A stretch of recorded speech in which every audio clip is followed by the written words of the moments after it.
The situation back then must have been extremely dangerous. May I ask what you were thinking about when your life was hanging by a thread? Weren't you even a little bit scared when death was right before you? Do you truly not think of anything when your life is hanging by a thread? The Frontline Hospital's facilities are limited. After returning to Lincoln, stop by my place to get some scar treatment cream. So there won't be a scar. These quotes are at the heart of Hidden Motive's true meaning. Hidden Motive strips things down to a deeply human level. This memory carefully unravels themes of guilt, control, self-sacrifice, and loneliness using physical injury and emotional repression as metaphors for deeper wounds. Scars become not just remnants of pain, but evolving symbols of connection to life. A repeated question, "What were you thinking when you were about to die?" gains new meaning with every iteration and always comes back to the same theme of connection to life.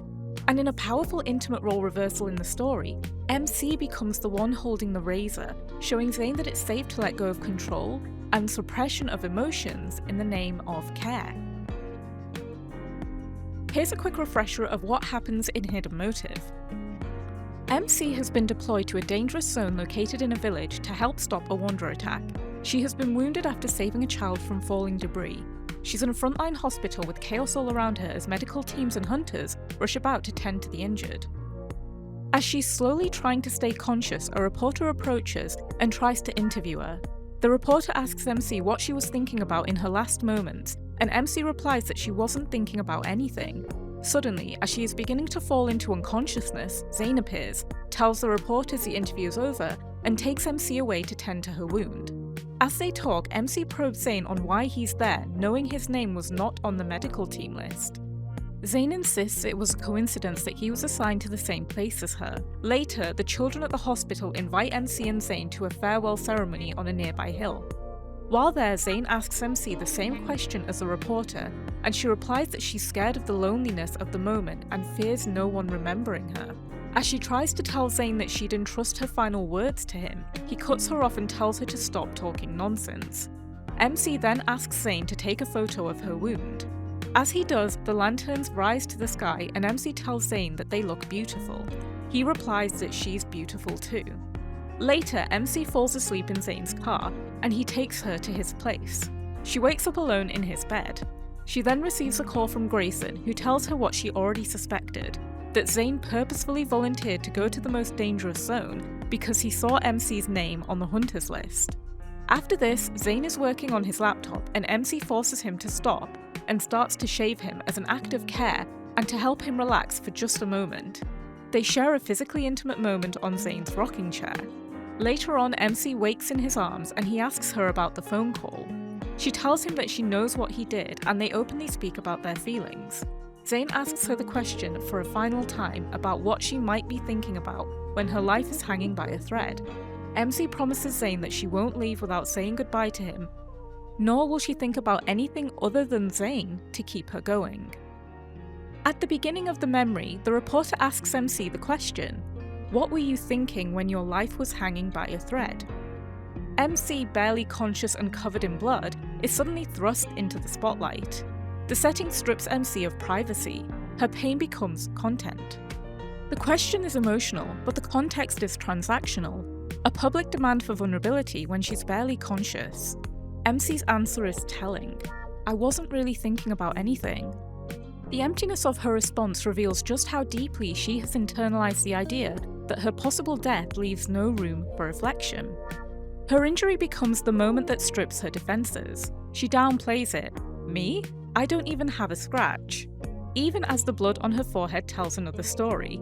Zayn, called in as a surgeon, wastes no time. He kneels beside her, wipes the blood from her eyelids, and calls her name again and again, not just like a doctor, but like someone who can't bear to see her slip away. For Zayn, emotional panic is always disguised as medical control. In these small, precise gestures, he asserts not just authority, but care. The surgical setup might seem routine for someone like Zayn, but here it becomes something far more intimate with MC. He stitches MC's wound gently, explains every step, and even clicks his tongue in frustration when she brushes him off. It's clear that for Zayn, treating her injury is not just about preventing infection, it's about preventing regret. having already lost William and having once nearly lost MC as a child due to his evil. Zayn works with the desperate focus of someone determined not to fail again. The battlefield might be behind them, but the emotional stakes have only just begun to surface. This exchange in particular is very telling. What is it?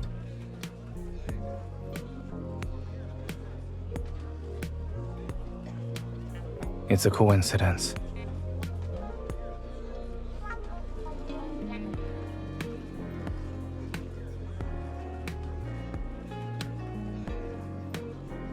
The frontline hospital's doctors are assigned as needed. It happens I'm the only one available at the moment.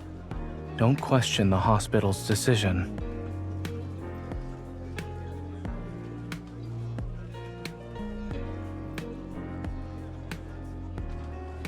Many who have passed away on the battlefield lose their lives because their wounds weren't treated in time, which led to infection. This can result in a series of complications such as skin ulcers, tetanus, sepsis, and even septic shock. His presence at the hospital isn't a coincidence, but calling it one allows him to downplay the vulnerability behind his actions. To admit he came because of her would be to expose his lack of control over his emotions. For someone like Zayn, whose life revolves around control, professionalism, and restraint, that's a dangerous truth to let slip.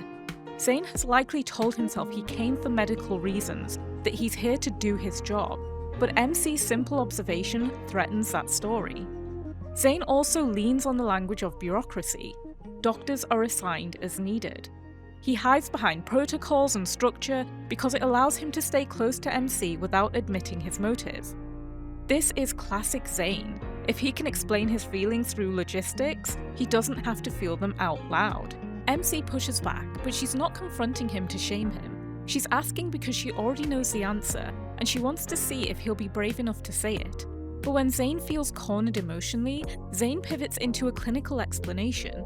People die from infections. This isn't just a doctor's habit, it's a way to reassert control over a conversation that's starting to expose his real feelings. The sterility of medical jargon becomes his shield. Instead of saying, "I was scared for you," he says, "wounds lead to sepsis." Zayn hides the truth here because he's not ready, or doesn't yet know how to express vulnerability through words. His love is practical, careful, and often unspoken, but it's no less real. His actions scream what his words won't say. When he tells her to stop by his place for scar cream, the gesture seems clinical, almost offhand, but beneath it lies a deeper truth. Zayn doesn't want her to carry visible reminders of this moment, not because he's vain, but because scars to him are synonymous with failure.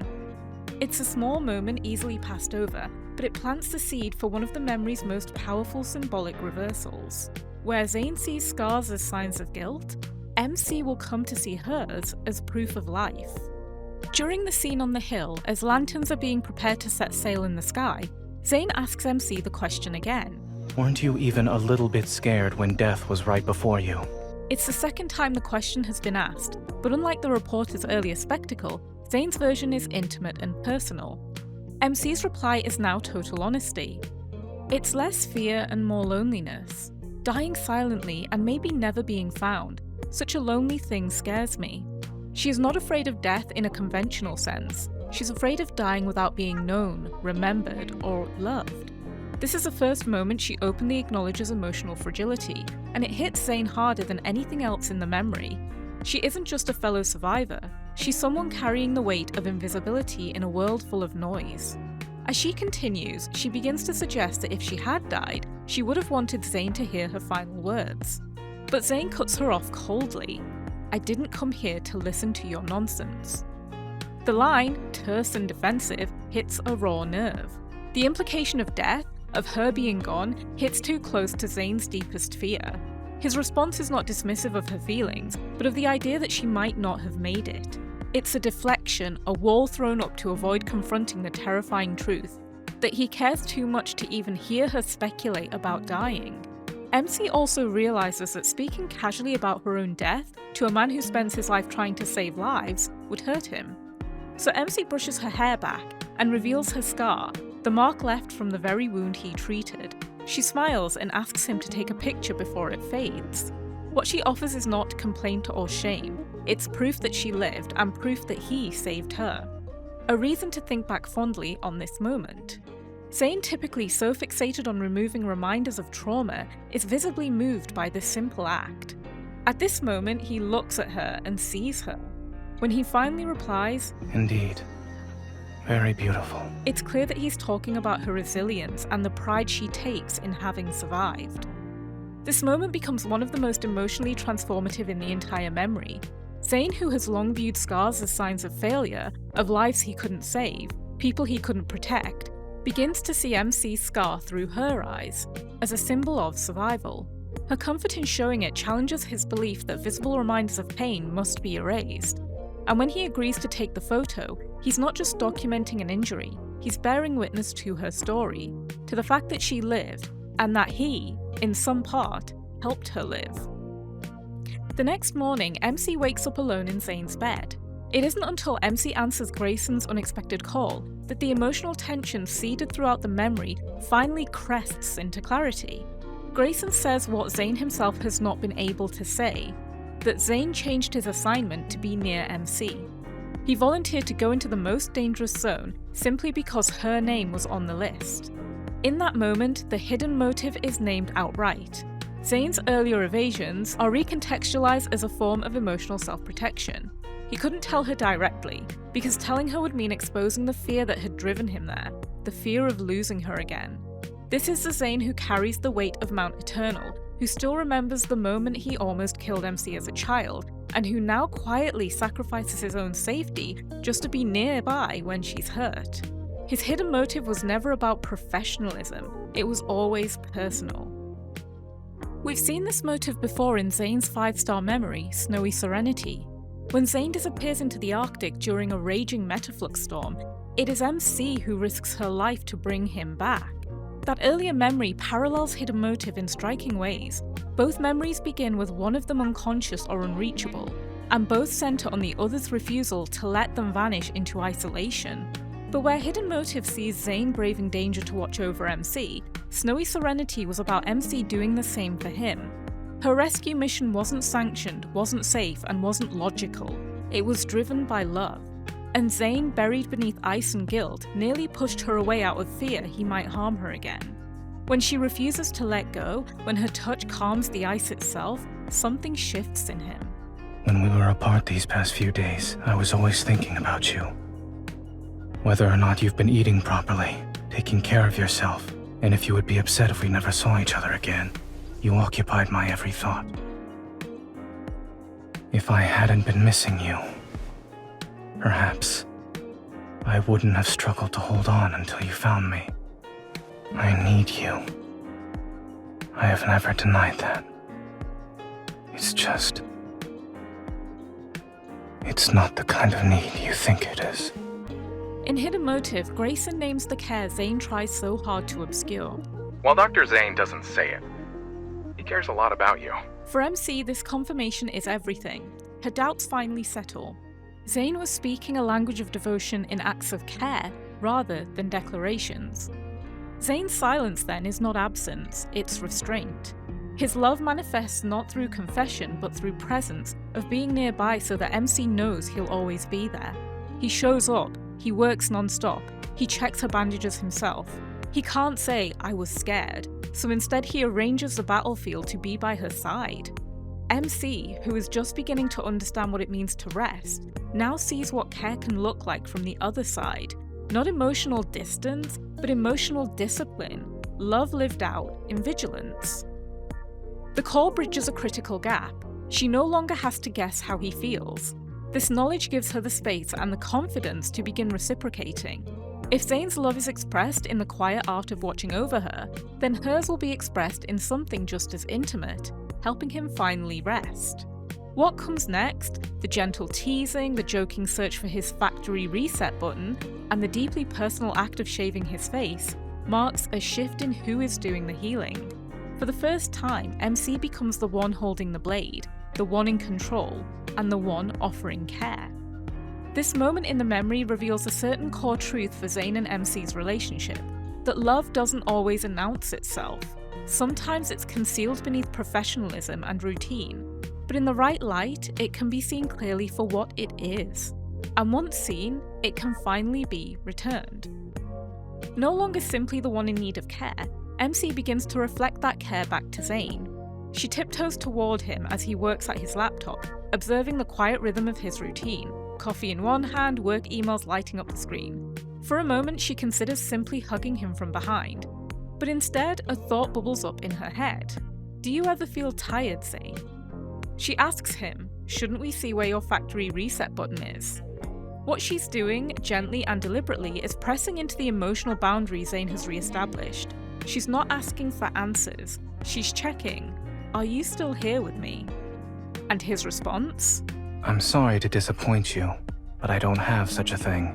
This is a cold, hard truth. There is no reset, no off switch, no place inside him untouched by everything he's carrying. His guilt, his duty, his trauma, and his fear of hurting the people he loves. This isn't a man waiting to be turned back on. This is a man who's been on for so long, he doesn't know what off looks like. If you aren't a robot, how come you don't feel tired? That's not teasing anymore, that's real concern, genuine bewilderment. MC is now saying, how do you keep functioning like this? And then Zayn gives the most revealing line of the entire scene. The external power source is here. You're looking in the wrong place. He's saying, you're the reason I can keep going. He won't admit to needing rest. He won't admit to exhaustion. But he'll admit this. You are the thing that powers me. Not control, not routine, not fear. You. But here's a twist. MC doesn't accept that answer as enough. He's not willing to tell me anything. So she decides to do a role reversal. Role-playing as his doctor instead to show him the same care he extended not only to his patients, but to her. She decides to speak his language to get him to not only rest, but open up. MC disappears briefly and returns with a razor, shaving cream, and a towel. She sets the laptop aside and sits behind him. The razor, similar to a surgeon's tool, would normally be held by Zayn, but it's now in her hands. And Zayn, normally so composed and exacting, closes his eyes and lets her shave him. Zayn is used to leaving scars on his patients when he cuts into them and stitching them back up, but MC here is only grazing the surface. It's still a role reversal, but MC is showing him that even though this could scar him, he needs to let go and trust her the same way his patients trust him to take care of them. I don't dislike it. This is Zayn saying he likes letting her take care of him, but still won't outright just say that. As she glides the blade across his skin, MC caresses his lips with her thumb. He sighs and leans into her touch, like someone starved for affection. Her control is gentle, almost ritualistic. He trusts her with the blade, and more importantly, with his vulnerability. This moment is the inverse of the battlefield. There is no danger, no urgent crisis, and yet it's here in the safety of her presence that Zayn begins to fall apart in the best way. His breath hitches and his voice softens. When MC begins to brush shaving cream from his chest, first with fingers, then with bolder caresses, Zayn allows it, barely holding himself together. Am I asking for trouble by doing this? He's not really resisting, but naming the fear, that letting go of control might unravel him. The rocking chair beneath them begins to move with the rhythm of their contact. Another metaphor, but this time, for Zayn's loss of balance and control. But he doesn't stop it. When she kisses him, it's not just about desire, it's about permission. She gives him permission to stop performing, stop fixing, and stop saving. Just this once, he can be the one who is saved by letting go. This shaving scene becomes a culmination of their growing vulnerability towards each other. MC holds the blade, but unlike Zayn's, which slices into flesh to heal, hers never breaks the skin. She skims the surface, tending to him with a gentleness he's never extended to himself. Zayn's blade is about intervention and urgency. Hers is about care. Precision is still present, but it's intimate rather than clinical. And in this act of role reversal, they begin to unlearn the loneliness that comes from always having to be strong. After After the intimacy of the previous scene, we move to a different kind of intimacy. Zayn is tenderly playing with MC's hair as she lays on him. Zayn asks about the earlier phone call, knowing that it played a part in what just happened. That call you received this morning, did someone tell you something?